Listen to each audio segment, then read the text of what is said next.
Habitar el cargo, una producción de Déficit Cero y ADN. Conduce Sebastián Bowen.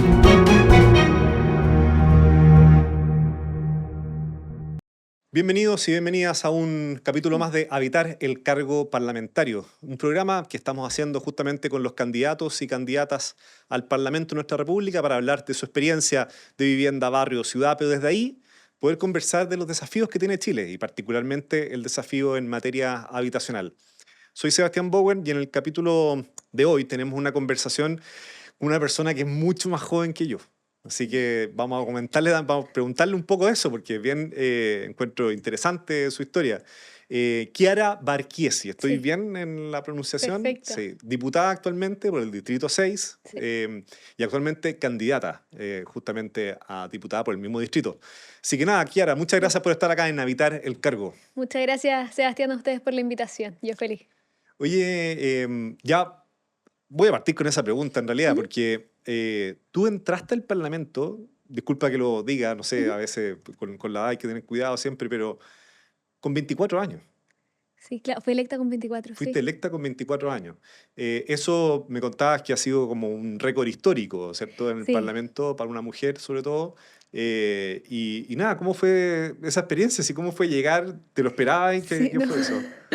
Claro, llegué a ser la mujer más joven de la historia en el Congreso. Claro. Yo estoy de cumpleaños en diciembre, entonces fui electa con 24 y asumí con 25. Mira, a mí me encantaba José Antonio Kast. Me encanta todavía. Pero yo desde el 2027, me refiero como líder político, ¿cierto? Desde el 2017 lo apoyamos para su campaña cuando era independiente. Mi casa en Villa Alemana era como una especie de comando, llegaban las cajas de flyer allá, mis hermanos en el estacionamiento haciendo los carteles, ¿cierto? De hecho, en Villa Alemana, cuando en ese momento el promedio nacional fue 8%, en Villa Alemana sacó 12%. Y desde ahí empezamos a construir, ¿cierto? Con Acción Republicana, después ya el partido. Espérate, ahí Un tú grupo de tenías gente. ¿Cuántos años tenías ahí? No, sí fue mi primera elección presidencial. ¿Pero Que cuánto? podía votar. En 17. 2017 tenía 20. Claro. Porque claro, en diciembre, justo después cumplí 21. Estaba en la universidad y de hecho yo fui consejera territorial. Yo estudié en la Católica, acá en Santiago, pero soy de Villa Alemana. Y de hecho, Toño Kast, el hijo de José Antonio, era presidente del partido cuando yo iba de candidata. Fui consejera territorial, después fui candidata a la federación. Entonces ya me encantaba la política, pero siempre como apañando nomás. Entonces cuando Kast me dice, quiero que seas candidata a diputada, yo dije, ya, para apañar a Kast Ok, en mi dijiste. distrito, Ya. pero nunca pensando que iba a ganar, la verdad. Entonces cuando entro al Congreso por primera vez, miro alrededor y digo, ¿qué estoy haciendo acá? Pero nada, muy agradecida de Dios, han sido buenos años, así que feliz, si la gente quiere, naturalmente, seguir 4 años más trabajando por mi distrito. Mira, interesante historia. Sí. Oye, Igual, perdón, ¿sí? un poquito antes, porque no puedo no decirlo, mi papá fue concejal de Villa Alemana, y que es lo máximo, yo admiro mucho a mi papá, a mi mamá también, naturalmente. Y después me acuerdo que Arturo Esquilla fue diputado por primera vez en Marga Marga, en mi provincia. Entonces yo tenía 13 años y andaba con la polera de Esquilla, el de la estrella, que me llegaba hasta las rodillas, con la estrella, haciéndole como una puerta a groupie, así, puerta. estaba ahí así como, Yo me ¿ah? colaba en las reuniones que hacían en mi casa, o sea, claro, la casa de mis papás, y opinaba y todo, y de cabra chica. Después me acuerdo que nos llevaban de apoderadas de mesa. No teníamos edad para votar, pero con mi hermana íbamos de apoderadas de mesa a cuidar los votos. Entonces, pero siempre ayudando en lo que se pudiera. Entonces hoy día es re loco porque ha pasado ya tengo el doble de la edad que en ese momento. Y ahora estoy haciendo campaña con Arturo Esquella, ¿cierto? Haciendo dupla, él al Senado y yo de diputada. Entonces es impresionante cómo la vida da tantas vueltas y que si a mí me hubiesen preguntado hace 5 años atrás cómo te proyectabas en 5 años, yo en ningún caso hubiese dicho en el Congreso Nacional. Pero las diosidencias de la vida y vamos con todo nomás. Oye, Kiara, se me ocurren miles de preguntas con la historia que me estáis contando, entonces ahí vamos a conversar abiertamente sobre esos temas. Pero antes de eso, una pregunta que tratamos de partir el programa así.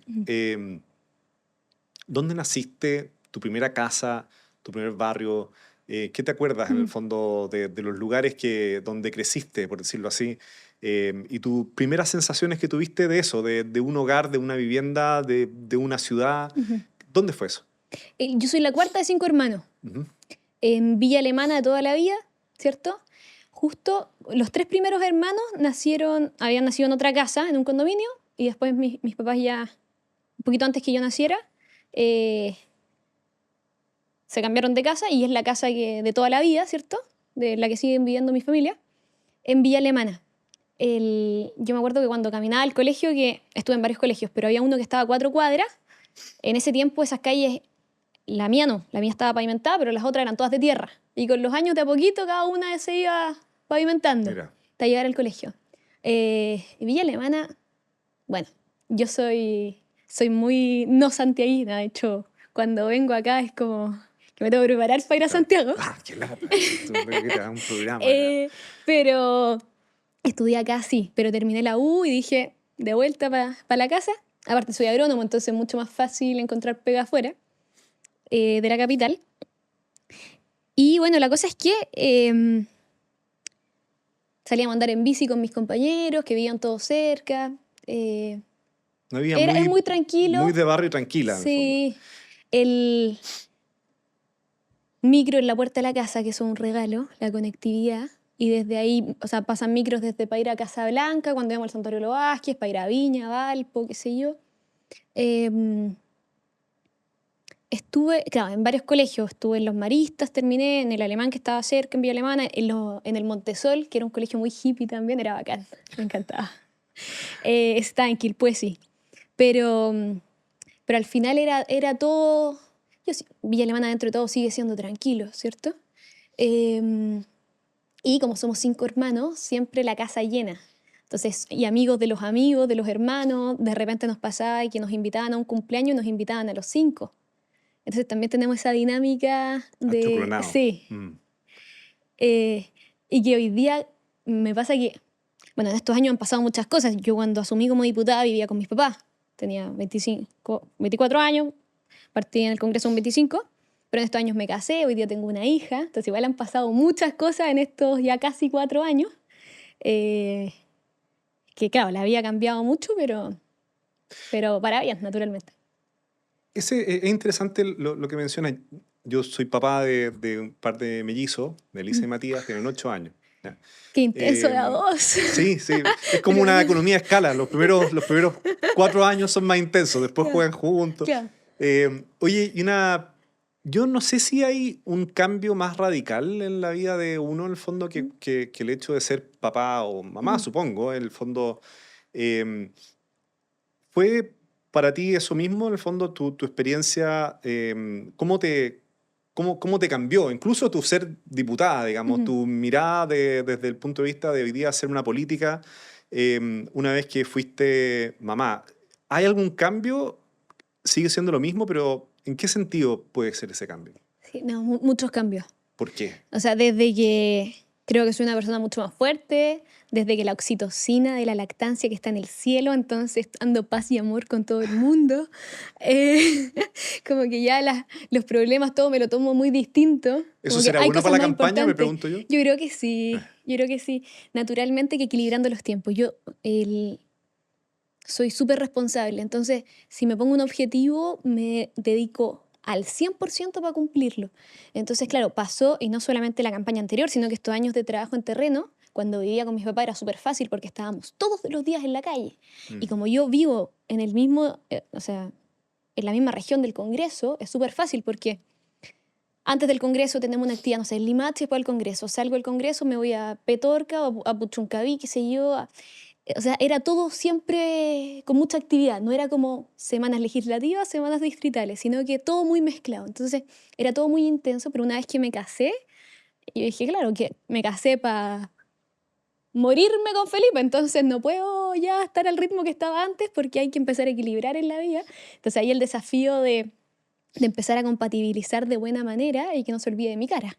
Porque igual pasa, y yo lamentablemente he visto como muchos diputados se han separado, qué sé yo, todos me echaban talla cuando me iba a casar, me decían, voy a ver cuánto duráis. Y yo dije, no, si yo me caso para que dure esto. y me tengo que preocupar de que funcione bien, ¿cierto? Entonces, ya, empezando a equilibrar, que era difícil, que jamás cumplía con los horarios a la vuelta, entonces de repente fallaba con con compromisos familiares. Y ahí dije, no, o sea, tengo que ordenarme bien porque esto no me puede afectar naturalmente el proyecto familiar que tengo. Y ahora con hijas fue una Claro. revolución total, Casarse no es porque, nada al lado claro, de ser mamá, supongo. pero bueno, y gracias a Dios Felipe me acompaña muy bien también. O sea, de hecho, no le gusta tanto acompañarme a actividades, entonces eso igual me gusta porque si no creo que le sacaría demasiado el jugo porque yo veo personas que como que no terminan de separar la vida pública de la privada y al final tienen la familia siempre ahí como expuesta, entonces creo que es importante cuidar esos espacios. Y eso va desde que, por ejemplo, no sé vos, dijimos no voy a subir fotos de la Tere. Son detalles, pero de repente cuidar ciertos Tu espacios hija. más íntimos, claro. Y con la Tere, claro, yo sigo un postnatal, me queda poquito. Igual he ido a votar un montón de veces al Congreso, actividades algunas las llevo, otras no, qué sé yo. Hoy día me la traje a Santiago, ¿cierto? Pero, pero todo es radicalmente distinto. Como guagua, pero es lo Sí. máximo. Hay un cambio, yo creo, interesante que se da, es que al menos lo que me pasó a mí, Kiara, y no sé si te ha pasado, pero es como que se me aclararon mucho las prioridades. O sea, dije, Ujú, mira, aquí está demasiado claro, demasiado patente, demasiado nítido lo, la separación entre lo importante y lo accesorio, ¿me entendés? ujú. O sea, antes podía estar metido en 40 agendas, en 40 proyectos, en 40 ideas. Hoy día hay uno que es el proyecto por lejos dominante Sí, y todo lo demás se acomoda a eso. Y eso de alguna manera también da ciertas claridades en el fondo en la vida. ¿Te pasó un poco eso? totalmente. Yo me acuerdo que antes, eh, de repente está esa tentación, de hecho, como de postergar a los hijos, ¿cierto? De hecho, hay gente que me decía, pero ¿cómo tan joven tuviste hijos? Yo tan joven no soy, o sea, yo tengo 28. Eh, pero la cosa es que una vez yo me acuerdo que la mamá de un amigo me dijo, para mí lo más importante que he hecho en mi vida fue educar bien a mis 3 hijos. Y yo estaba en el colegio todavía y yo decía, pero no sé, qué raro, porque para mí siempre era como estudiar, ser exitoso, qué sé yo, y siempre más en el desafío laboral primero. Y hoy día que tengo a mi hija, digo, no, po, o sea, mi principal función hoy día es ser una buena mamá y una buena esposa, ¿cierto? Educar bien a la Tere. Y después, y a los que vengan, esperemos, Dios mediante, eh, y compatibilizar de buena manera. Pero, pero bueno, hay Sí, 24 po. horas en el Qué día difícil eso para además sacarle el jugo. con la política, que la política también es como algo, la política nada, pues nos rige a la vida de todos. O sea, Mm, cuesta también desde el punto de vista más social pensar en algo más relevante, ¿cierto?, que la política. Entonces mm, hay ciertamente una tensión bueno, se va administrando con el tiempo sí. y eso. Y en qué momento tú algo pude cachar en la conversación ahora, pero como que la política estuviera en tu casa desde que, nada, tú naciste en el fondo con temas Ujú, políticos, ¿cierto?, rondando por ahí, cerca tuyo. Entonces, y probablemente participaste muy temprano en política, me da la sensación. ujú, Entraste a estudiar agronomía, ¿sí?, en la Universidad Católica, y sí, dijiste, aquí está claro cuál es mi espacio, o sea, movimiento gremial, sí. ¿cierto? Y tuviste una carrera política en la universidad también, y después salí y a los 24 años diputado, o sea, has tenido una vida de crecimiento súper política, ¿verdad? Ujú. Eh, ¿Te lo Sí. cuestionaste alguna vez? Es que me pasó que en la universidad yo prefería mucho más los proyectos pastorales que los políticos. Ah, pensé que me iba Fui, a por decir que yo prefería ejemplo, mucho más la izquierda, pensé que me iba a no, decir eso. no, La universidad yo prefería mucho, pero no me quedó otra que estar. claro, la imposición familiar. Claro. No, siempre he pensado No. igual. Eh, y que de hecho yo agradezco mucho a mis papás que en la mesa siempre se habló de política, fútbol y de religión. Creo que era importante dar ese espacio de debate desde chicos y que ellos estuvieran atentos a qué pensábamos, qué ideales teníamos, nos escuchaba mucho, que creo que fue muy enriquecedor. Bueno, pero en la U había misiones, había un montón de proyectos bacanes. Yo fui ayudante de algunos ramos de los ramos, ¿cierto?, de teología, de un ramo de Alberto Hurtado, por ejemplo, era doctrina social de la iglesia vinculado a San Alberto Hurtado. En su momento me acuerdo que estuve en un taller, porque me encanta hacer cosas, entonces soy medio hiperkinética, un taller de canto a lo divino y que le escribimos décima San Alberto Hurtado y después estuvimos en el santuario del Padre Hurtado cantando. Yo no canto mucho, pero con cariño las cosas salen bonitas. Cantemos ahora. Y, Claro. y la cosa es que... pero si no, o sea, pero era como, agronomía no era tan político, o sea, como movimiento gremial nos iba bien, pero era difícil motivar a la gente a que ellos fueran candidatos. Entonces, como que hubo un momento que si no era yo, no era nadie, entonces como que dije, ya voy, me motivaron, pero tampoco era algo que hubiese buscado. Entonces, porque yo siempre era la que organizaba el Quasimodo, que estaba organizando qué sé yo, las misiones, tuvimos un huerto en la cárcel de mujeres de San Joaquín, qué sé yo, que estaba al frente de la universidad. Entonces fue un poquito más por necesidad que otra cosa. Y una cosa llevó a la otra, entonces como fui territorial de agronomía, me pidieron que sea candidata a la federación y después no sé, era para ayudar nomás, no era en ningún caso como proyectando carrera política ni nada por el estilo.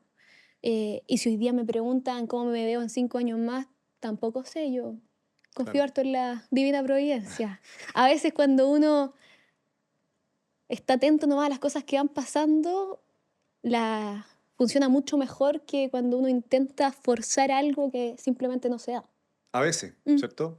Y en ese sentido, una pregunta que te quiero hacer es que, claro, desde muy joven estás en política, finalmente terminas entrando en el Congreso, y como lo vas mencionando, que me parece súper interesante, que vas diciendo una cosa fue llevando a la otra, ¿cierto? Ujú. Me metí a ayudar, me metí porque me interesaba no sé, el movimiento o el partido, lo que sea, y me pidieron dónde podía ayudar. Y resulta que se fueron dando las cosas de alguna manera como por sobre las expectativas que tú misma esperabas, ¿verdad? Ujú. Eh, de alguna manera no has tenido una agenda así como instrumental, estratégica en tu recorrido, pero llegas a un mundo, ¿verdad?, del Parlamento Ujú. en donde todos tienen agenda, ¿verdad? ¿Cómo ha sido han habido elementos como de golpe de expectativas, de decir, yo pensé que esto iba a ser más, tal vez más reformador y me doy cuenta de miles de cosas humanas, como pasan Ujú. siempre, que tiene la política ciertamente y tiene cualquier tipo de institucionalidad? ¿Cómo ha sido ese paso, por decirlo así, esa llegada al Parlamento? Sí. Yo creo que cuando uno gana una elección, lo único que gana es la oportunidad de hacer bien las cosas, Es verdad. naturalmente. O sea, ahí parte. En ningún caso ahí se termina. Ni siquiera Eh, uno gana tanto poder tampoco, o sea, el poder después se tiene que ujú. ejercer, ¿cierto? Y la oportunidad de hacer las cosas bien. Entonces también yo cada vez que llega alguien nuevo al equipo le doy toda mi charla motivacional y les pregunto qué es la política y me han salido respuestas de todo tipo. Pero siempre el hecho de ayudar a solucionar problemas. O sea, ese es el foco. Entonces, por ejemplo, armamos una oficina en terreno. Mi distrito es el distrito con más comunas en Chile, tiene 26. Tuvimos en su momento una oficina en Villa Alemana. Dios mediante quiero volver a tener ahora, después del verano, oficina en Villa Alemana. Pero es como una especie de oficina móvil. Y vamos coordinando con dirigentes, funciona en las sedes vecinales. eh, Ayudar a solucionar problemas, tanto individuales como de los sectores. Entonces, hacer levantamientos de fiscalizaciones, qué sé yo, levantamiento de información, y funciona súper bien. Y ahí todos los días en comunas distintas. Entonces, el Mati, por ejemplo, esta semana tiene agenda en Petorca, en San Felipe, en Villa Alemana, en Quilpué, qué sé yo, y se va moviendo. En Catemu, el viernes le toca Catemu. Bueno, cuento corto. Por un lado está el tema de ser puente entre la gente y el Congreso. Mm. De también abrir las puertas del Congreso aprovechando que estamos en la misma región. La última delegación que recibí, por ejemplo, fue los niños del Refugio Cristo de la Calera. Y a mí, sobre todo, bueno, a veces recibo dirigentes sociales, qué sé yo, pero recibir niños es lo máximo, porque te hacen todas las preguntas del mundo. Entonces, de repente uno está preparado para preguntas de historia de Chile, de temas legislativos, pero me han preguntado hasta de qué material es el techo. Y yo digo, no sé, pregúntame algo más del Congreso. Pero son como esponjas y absorben absolutamente todo. Entonces, poder tenerlos ahí en el hemiciclo, darles la vuelta, contarles historias, qué sé yo, para mí es lo máximo. Y por otro lado, los temas ya que son más generales de poder empujar ciertos proyectos de ley. Y ahí obviamente que ya no puede ser tan improvisado. O sea, es como un trabajo metódico, ¿cierto? Con proyecciones, con avance. Estos años me ha tocado ser oposición. Entonces ha sido harta fiscalización, pero también la frustración a veces de no poder lograr ciertos objetivos. Eh, Así que espero Dios mediante gana Cast, le voy a sacar el jugo en marzo, pero con todo, porque tengo un montón de proyectos que no ha habido caso que les pongan urgencia, que son temas totalmente transversales y que he hablado con todo el mundo y lo único que quiero es que salgan rápido. Por ejemplo, hace un par de años atrás coordinamos para presentar la película, no sé si la viste, Sonidos de Libertad, de Eduardo Verástegui. Ujú.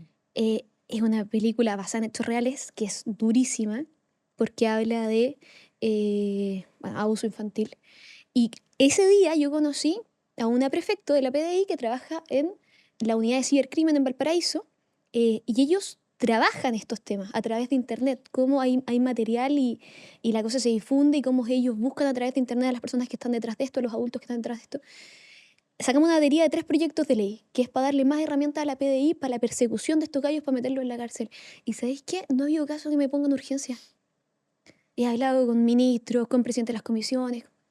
Y yo digo, pucha, a veces nos quedamos en temas súper ideológicos y temas que son urgentes. O sea, el 2023 hubo más de 60.000 casos en Chile. Es No, una brutal. brutalidad. Entonces, cuando a veces uno dice, pucha, ¿dónde están las prioridades? ¿Dónde está el sentido común? ¿Cierto? Tenemos personas, en el caso de la PDI, con una vocación tremenda, porque es una pega muy dura la que hacen. De hecho, ellos me decían que hay algunos que duran súper poco porque no pueden nomás trabajar en eso. ¿Y sabéis qué? Y uno dice, listo, ya hicimos todo el trabajo, saquémoslo rápido y no ha habido forma. Entonces, eso también genera mucha frustración. Pero también, obviamente, hay cosas que son muy gratificantes. O sea, en ningún caso ha sido pura frustración 3 años.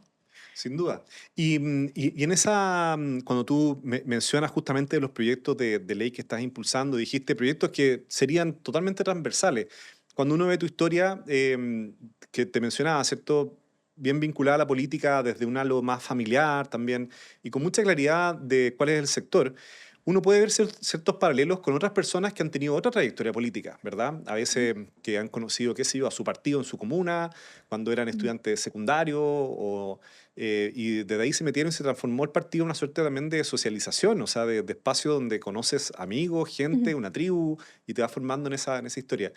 Eh, a veces la política en el fondo puede tener elementos de decisión, ¿cierto? De Mm. opción de proyecto de país que uno quiere construir, pero también tiene elementos de tribu, de tradiciones, en el fondo de pertenecer a ciertos mundos que te Ujú. van configurando el espacio. ¿Has podido trabajar justamente con parlamentarios y parlamentarias que están en ese otro lado, que han tenido esa otra historia, por decirlo así, y que ven esos puntos de encuentro? Sí, sí, hemos trabajado con... De hecho, a veces cuando uno menos lo espera, de repente del otro lado hay... El Congreso funciona de una dinámica muy, Es su propio muy mundo el Congreso. distinta. Eh, hay ciertos proyectos que yo intento que sean lo más transversales posible, naturalmente, para que salgan más rápido. Hay, de hecho, en mi propio distrito, a veces con, no sé, por alguna diputada del Frente Amplio, algún diputado de Renovación Nacional, qué sé yo, vamos trabajando en equipo también para sacar ciertas cosas adelante que son propias más del distrito.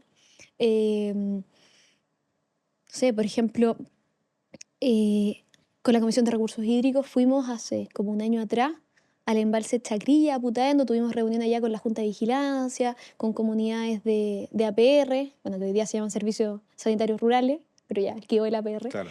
El embalse Chacrillas que está a máxima capacidad. Entonces, también ver cómo, eh, o sea, hacer ese trabajo en terreno, sacar un poquito a veces el Congreso de Valparaíso y llevarlo a distintos rincones, ¿cierto? Claro. Eh, Así también hemos estado en Puchuncaví, en desalinizadora, a través de la comisión, y somos varios diputados que somos del distrito, que estamos en la Comisión de Recursos Hídricos por razones obvias del problema de la crisis hídrica que tenemos en el distrito, y que hemos empujado temas en conjunto. Y hablando de temas transversales, tu distrito tiene, cuando uno revisa, por ejemplo, la población en tomas y campamentos en Chile, uno se da cuenta que el 80% de esa población está en 30 comunas. Sí. Y tu distrito debe tener 2 o 3 de esas 30 comunas. Pienso en el mismo Villa Alemana, pienso en Quilpué, Ujú.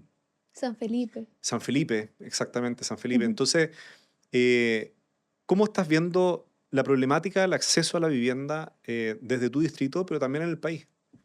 El otro día, por ejemplo, en Cabildo estuve en unas casas que se entregaron este año, personas que habían estado casi 10 años en los comités de vivienda, ¿cierto? Por la calle Santa Filomena para arriba. Entonces la emoción de ciertos comités después de casi una década poder tener al fin la llave, ¿cierto?, de su casa propia. Y yo creo que el desafío, el otro día comenzó, ¿cierto?, la demolición de la toma de Quilpué, toma en la que hace años, todos se acordarán, mandaron un sicario a asesinar al dueño del terreno. La toma de San Felipe también ha tenido ciertos problemas. En los espacios en comunes también de las personas que llegan a vivir ahí. Bueno, la cosa es que tenemos un tremendo desafío de que la gente vuelva a soñar con la casa propia. Pero para eso, ¿cómo ordenarlo de la mejor forma posible? CAST, dentro de sus programas, ¿cierto?, lanzó el plan Tu Casa, y habla de los puntos, ¿cierto?, de aumentar subsidios de mi terreno, subsidios de autoconstrucción también. El año pasado hicimos una denuncia, por ejemplo, el Servio de la región de Valparaíso devolvió 50.000 millones de pesos a Santiago por mala gestión. De esa Por plata, subejecución, digamos, por... porque no la usaron nomás. Y nos decían, no, si eso queda en saldo inicial de caja para el próximo año. No, eso es para los proyectos que continúan, no para los proyectos que no empezaron. De esa plata se pronosticaban casi 600 subsidios, ¿cierto?, habitacionales, casi 300 subsidios de mejoras habitacionales, proyectos de espacios comunes también. Entonces yo digo, pucha, de repente está la plata y por negligencia no se usa. Es una responsabilidad tremenda porque la gente sigue esperando. Y en nuestra región esto se acumula con el hecho de que sufrimos el mega incendio hace ya 1 año y medio. Y hay personas que siguen sin techo, ya pasaron 2 inviernos sin techo. Entonces, el rollo de los hábiles o inhábiles, que uno dice, ¿hasta dónde podéis discriminar a la gente catalogándola como hábil o inhábil si a todos se les quemó la casa? Contémosle eso a la gente que nos está escuchando, que muchas veces se habla de hábiles, ¿cierto?, a aquellos que podrían ser sujetos de subsidio, porque no han tenido subsidio antes, porque son parte del 40% más vulnerable, etc. E inhábiles a los que no están habilitados para acceder a un subsidio. Entonces, por eso se habla siempre de hábiles e inhábiles, ¿cierto?, lo que están mencionando. Y pasó, por ejemplo, esto no es mi distrito, pero el caso del olivar en Viña es muy patente. Estaban los cuatripareos, ¿cierto? Viviendas que eran 4 en 1. Entonces, si con uno que sea inhábil, ya se demora el proceso de reconstrucción para los otros 3. Entonces, ¿qué hicieron? Ya, ok, avanzamos en expropiaciones en los casos que sea necesario. Se había dicho que iban a pagar el valor comercial previo al siniestro, como pasó, por ejemplo, con la ley Chaitén para el volcán, ¿cierto? Hace ya, bueno, harto tiempo atrás. A lo que voy es que ha habido casos anteriores en que funciona así. Yo presenté un proyecto de ley el año pasado en esa línea y me dijeron, no es necesario porque vamos a pagar el valor comercial previo al siniestro. Ok. Y hoy día, hace un par de meses, la comisión dicen, ya, vamos a pagar entre 10 y 13 millones de pesos a los cuatripareos. Viviendas que antes se vendían a 30 millones de pesos cada una, o sea, van a pagar, ¿qué? ¿1 tercio? ¿Y qué crees que faltó ahí? Porque siempre uno escucha, ¿cierto?, de los problemas que han habido detrás del proceso de reconstrucción o de respuesta después de la catástrofe de Viña, pero tú que has estado como justamente parlamentaria de la zona, ¿cuál es tu explicación? O sea, tú mencionas el caso de Chaitén, está también lo que pasó después del terremoto del 2010, ¿cierto? U otros episodios de emergencia en que el Estado efectivamente ha operado de una manera, por decirlo así, más eficaz para responder. Acá, ¿qué pasó? Y saliendo un poco de la disputa más política, ¿cierto? ¿Crees que hay una problemática institucional del Estado? ¿Crees que fue netamente falta de visión o rol de mando, por decirlo así? ¿Fue ineficiencia? ¿Dónde crees tú que está la problemática? Yo creo que una mezcla entre ineficiencia y que les falta ponerse los zapatos de la gente. Porque no, cuando se miran las cosas desde Santiago no se percibe el dolor de la misma manera en que se siente cuando está ahí con la persona. Entonces, por mucho que yo veía, incluso encargados de reconstrucción, que sé yo, allá estando en terreno, trabajando con la gente, empujando ciertos temas de reconstrucción, y desde Santiago no daban los vamos. Y ahí yo vine a la Contraloría en su momento para una modificación de un decreto que se estaba trabajando. O sea, hablamos con muchas personas y lamentablemente creo que faltó que desde Santiago se pusieran en los zapatos de los damnificados. A mi parecer. En mi crítica también anti-santiaguina. No. Cuando te escucho, Kiara, puede haber una moción tuya de ser más ejecutiva. Ujú. Si Kast te llamara a salir electo presidente y te llama a ser parte justamente del gobierno directamente, ¿te gustaría? ¿Es algo que te gustaría en tu historia política hacia el futuro? Oh, yo creo que, o sea, es que si la gente me elige diputada, creo que esa es mi misión, al menos en ese momento. Y ¿Te por gustaría otro responder lado, esos 4 años, digamos? sí, Sí. y por otro lado, yo creo que hay gente que tiene mucha más experiencia en distintas áreas que yo. Ya, ok, yo tengo un magíster, qué sé yo, trabajé en distintas comunas en mi distrito, en Nogales, en La Cruz, qué sé yo, pero, pero creo que hay que profesionalizarlo al máximo posible los cargos que ven temas directamente de gestión. A mí me encanta el tema parlamentario, creo que lo hago bien. Ahí, bueno, la gente tiene que decir si lo hice bien o no, a ver si continúo, pero no, estoy marcando bien, gracias a Dios. Creo que lo hago bien, pero, o sea, creo que soy mejor en el Congreso. Sí, Sí, mira. sí, sí. Creo que puedo ser más útil en el Congreso. Me encantaría que seamos gobierno y trabajar, ¿cierto?, en equipo, pero me lo han preguntado harto, pero no, yo creo que no.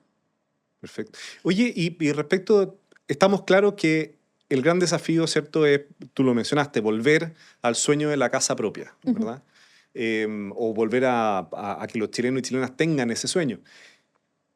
Pero ¿qué pasa con el arriendo? Y quiero poner un punto. Ujú. El arriendo ha sido motivo de discusión en distintos momentos, en los procesos constitucionales, por ejemplo, sin ir más Ujú. lejos, ¿verdad? Fue todo un tema. Pero cuando uno mira específicamente los datos y uno se da cuenta que hay un grupo de hogares grande, estamos hablando de más de 700.000 hogares que son unipersonales o jóvenes, por ejemplo, sin Ujú. hijos, o incluso personas mayores o hogares migrantes que no tienen la residencia, por decirlo así, pero están Ujú. formales, y que uno diría ahí la mejor solución es algo que ayuda a una transición de la etapa de vida, que puede ser el arriendo, por ejemplo. Ujú. O cuando pienso en comités de vivienda, tú lo mencionaste, que estuvieron 10 años y que el 40% de esas familias de comités de vivienda están arrendando una casa. Y uno dice, bueno, Ujú. si yo apoyo este arriendo mientras están en la espera de su casa, ¿ves que hay que impulsar justamente una medida de arriendo o dices, no, Ujú. el arriendo no? Sí. El ministro Montes habla mucho de eso. No sé si se avanzó mucho, si lograron avanzar mucho estos años. Hoy día en Chile hay un déficit de 1 millón de viviendas. Mm. Kast, al menos en su programa, ha sido muy enfático en avanzar al sueño de la casa propia. Y no, no conformarse, por así decir, con el tema de los arriendos, pero que podría ser una solución perfectamente. O sea, tampoco creo que hay que cerrar la puerta de lleno. Lo que sí también hemos empujado con mucha fuerza es eliminar las contribuciones a la primera vivienda. ¿Por qué? A mí me llegó el caso de la señora María Inés hace un par de meses atrás, Ya no es la señora Juanita, es la adulto señora Marina, María Inés, estamos, sí.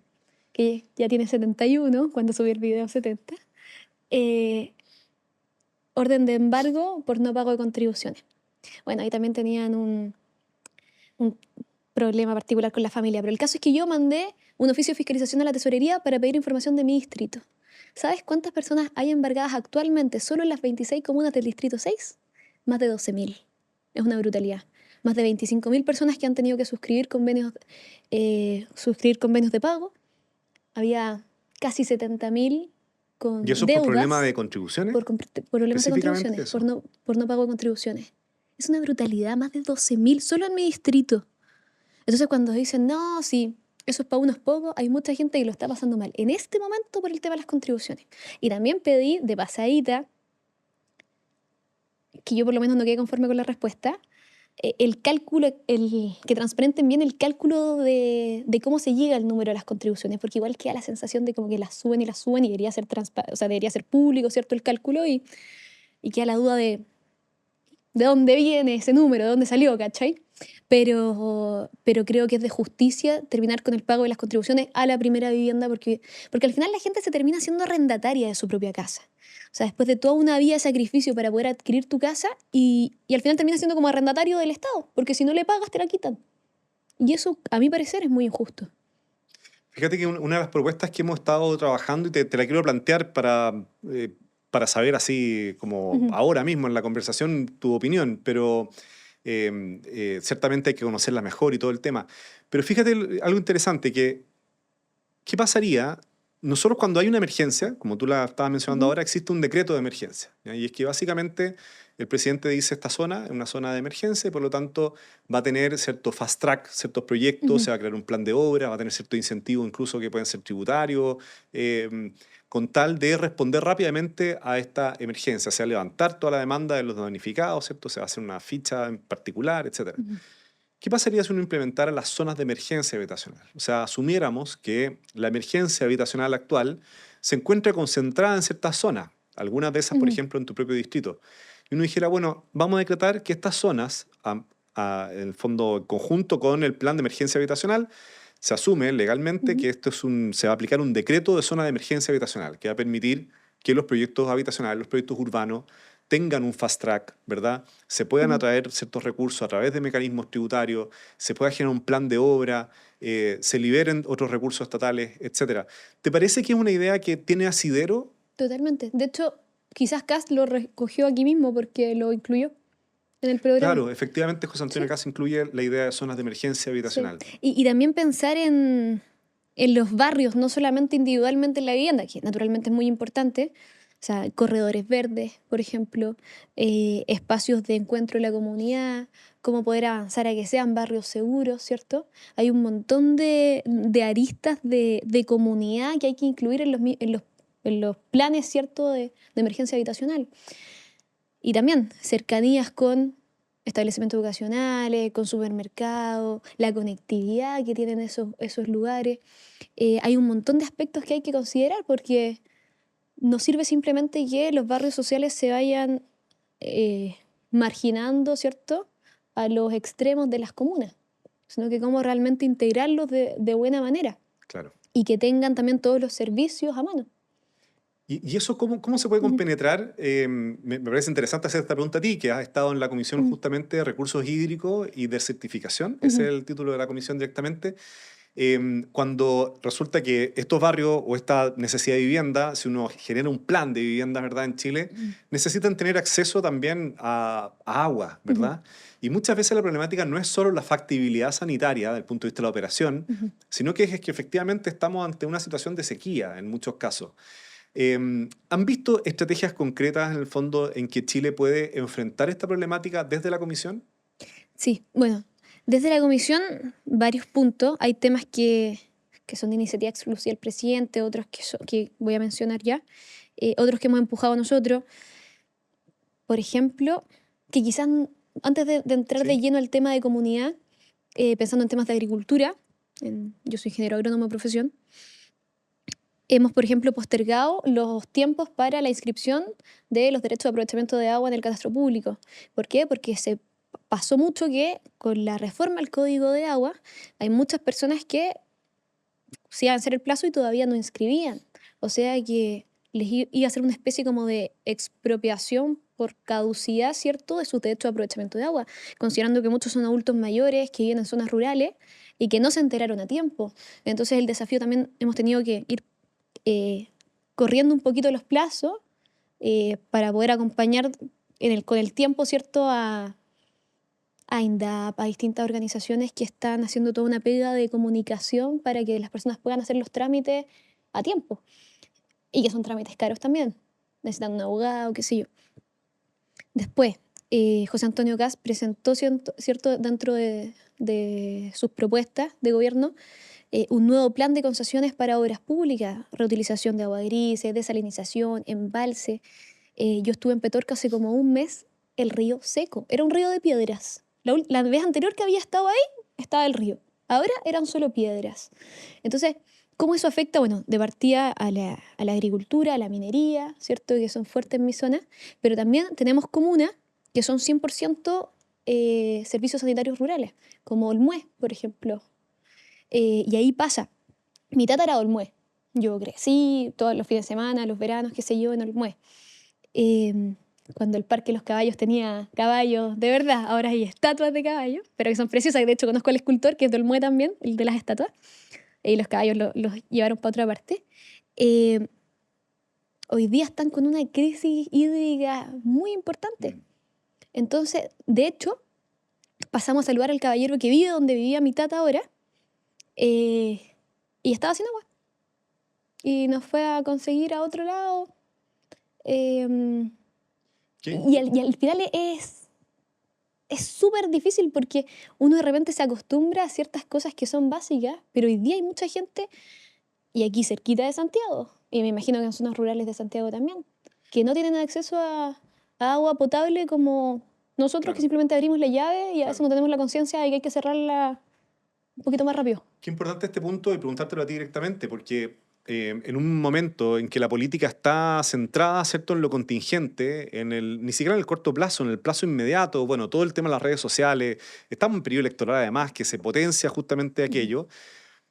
¿Cómo compatibilizar ese ritmo actual de la política con algo sumamente relevante y que nadie más lo puede resolver que la política, que son justamente estos temas importantes que no hay otra forma de enfrentarlos sino en largo plazo? Sí. Como este tema, ¿cierto? Bueno, muchos temas Ujú. urbanos. Y sobre todo esto en un contexto que me parece interesante para terminar esta pregunta, que, por ejemplo, el mismo José Antonio Kast ha planteado, ¿cierto?, un gobierno como una suerte de emergencia, ¿cierto?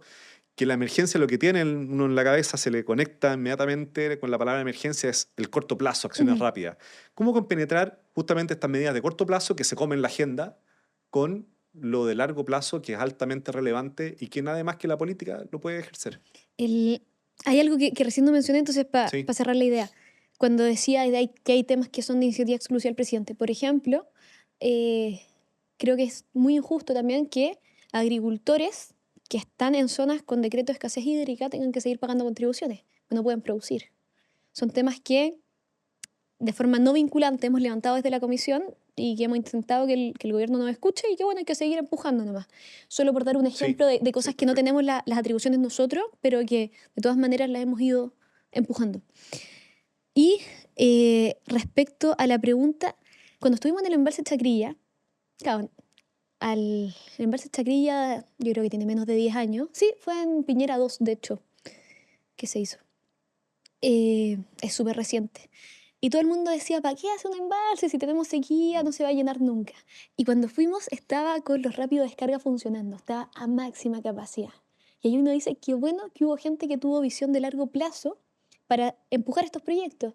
Porque claro, este año llovió más y se nos olvida que en los Claro. últimos 12, 15 años tuvimos sequía y que esperemos que no, pero probablemente en algunos años más vamos a sufrir de nuevo las consecuencias de la sequía. Claro. Entonces, hay que tener un buen plan, ¿cierto?, de concesiones para obras públicas que incluyan proyectos a largo plazo. A mí personalmente el tema de la carretera hídrica no me encanta porque es ir corriendo el problema nomás. En algunos años más, Dios no lo quiera, pero en el Maule van a tener problemas. Quizás van a estar como estamos hoy día nosotros en la región de Valparaíso y les vamos a estar sacando el agua. No tiene sentido.